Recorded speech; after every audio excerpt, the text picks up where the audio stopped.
और वहीं ऋषिकेश में भी गंगा का हाल कोई अच्छा नहीं है। यहां तो धार्मिक नदी गंगा को ऐसे गंदा किया जा रहा है जैसे ये कोई नदी नहीं नाला हो।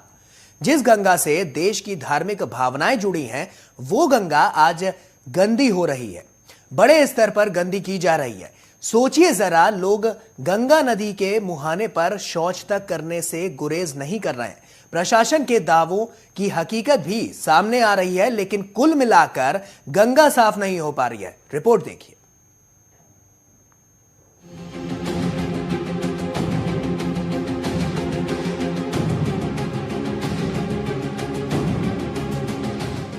गंगा नदी का देश की बहुसंख्यक आबादी के जीवन में सांस्कृतिक और आध्यात्मिक महत्व है। गंगा नदी न केवल पूजनीय है, बल्कि देश की 40% आबादी गंगा नदी पर ही निर्भर करती है।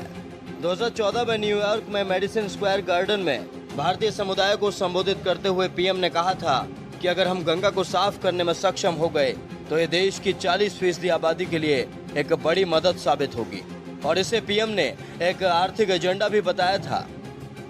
गंगा की सफाई ये सिर्फ आस्था से जुड़ा हुआ विषय तक सीमित नहीं है। आज दुनिया में क्लाइमेट को लेकर के जितनी चिंता होती है, पर्यावरण को लेकर के जितनी चिंता होती है,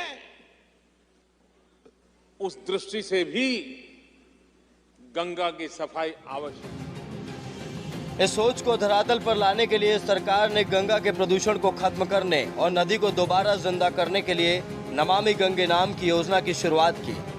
केंद्र सरकार ने बजट को 4 गुना करते हुए 2019-20 तक नदी की सफाई पर 20,000 करोड़ रुपए खर्च करने की योजना को मंजूरी दी। लेकिन हकीकत आपके सामने है। ऋषिकेश में गंगा नदी का हाल आपको दिखाते हैं। त्रिवेणी घाट से कुछ ही मीटर की दूरी पर चंद्रेश्वर नगर इलाका है। आबादी यहाँ पर समय के साथ बढ़ती जा रही है। हाल ये है कि ना तो इस इलाके में सीवर की व्यवस्था है और ना ही नालों की निकासी के लिए कोई पर्याप्त जगह, जिस वजह से नालों से निकलने वाले गंदे पानी को निर्मल बहती गंगा में विसर्जित किया जा रहा है। यहाँ पर मंत्री लोग भी आते हैं, उनको भी दिखाया, हमने जगाया उनको, फिर भी कोई फर्क नहीं पड़ता। यही गंदा पानी जो आप लोग देख रहे हैं, गंदा पानी जो गंगा में जाके मिल रहा है, यही जो तीर्थ स्थल, जो लोग देश विदेश से लोग आते हैं त्रिवेणी घाट पे, वहाँ आचमन लेते हैं।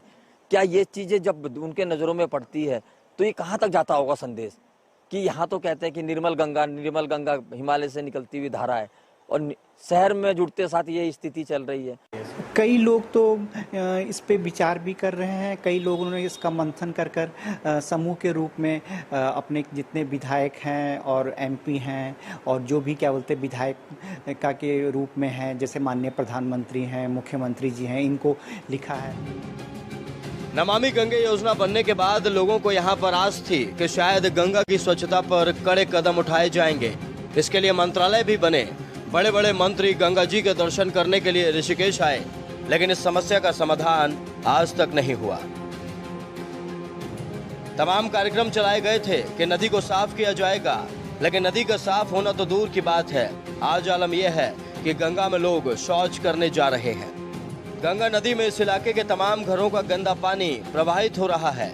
आप नदी के पानी का रंग देखकर अंदाजा लगा सकते हैं कि गंगा नदी, जो धार्मिक नदी कही जाती है, आज उसका पानी कितना गंदा हो चुका है।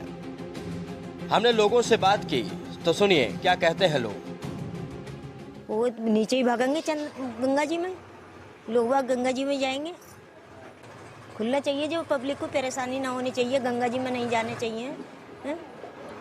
जो पब्लिक परेशान हो रही है बिन फालतू, कहीं पानी नहीं, कहीं कुछ नहीं, बत्ती नहीं, लाइट नहीं। अरे मजबूरी है, जिसका बना जिसका खुले रहा, क्या करे इसका, जिसमें बना तो खुले रहा। आप या तो इसको कोई बारात घर बना दे, नहीं चलता है ये लैटरिन, वो भी बढ़िया ताले मार रखे, बना के छोड़ के।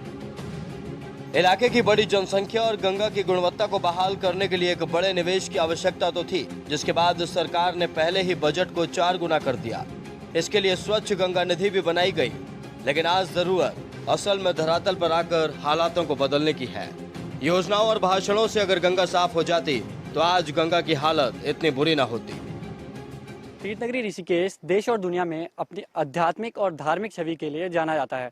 ऋषिकेश के त्रिवेणी घाट पर लाखों की संख्या में पर्यटक गंगा मां के दर्शन करने यहाँ पर आते हैं, लेकिन त्रिवेणी घाट से कुछ ही दूरी पर चंद्रेश्वर नगर क्षेत्र है, जहां से लोगों के घरों का गंदा पानी और सीवर का पानी गंगा में लगातार प्रभावित हो रहा है। अब आप इससे खुद ही अंदाजा लगा सकते हैं कि नमामि गंगे प्रोजेक्ट की किस तरह से ऋषिकेश में धज्जियां उड़ रही है। ऋषिकेश से हिमांशु बडोनी, नेशनल वॉइस।